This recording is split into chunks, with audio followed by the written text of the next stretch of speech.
Uganda. Today I'll be telling you about yet another pandemic our country is struggling with. I'm talking about illegal wildlife trafficking. I'll start by quoting Joy Adamson. Wildlife is something which man cannot construct. Once it is gone forever. Man can rebuild a pyramid, but he cannot rebuild ecology or a giraffe. I want to talk about the scale of the problem and why it matters. Later, I'll tell you who the important drivers of this destructive business are and why we must collectively fight it, plus how we can expose the thieves.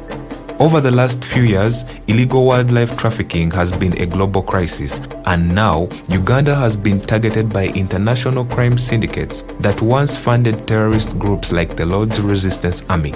This multi-billion-dollar business is the fourth largest source of criminal earnings in the world after guns, drugs, and human trafficking.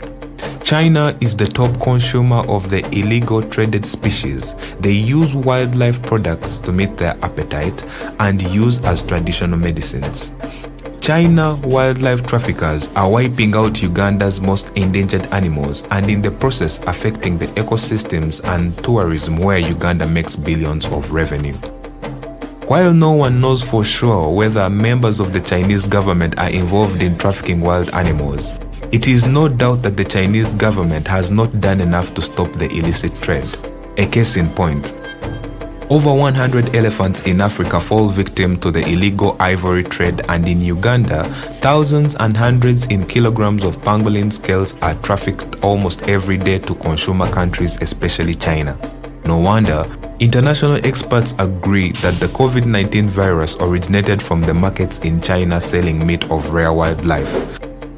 Fellow Ugandans, in an effort to combat illicit wildlife trade, let's be on the lookout for some foreign Chinese nationals who disguise as investors but yet they have penetrated the Uganda jungles to trade off our wildlife. Uganda, don't be fooled by the Chinese propaganda, and let's be vigilant and report suspected wildlife traffickers to our authorities. For God and my country.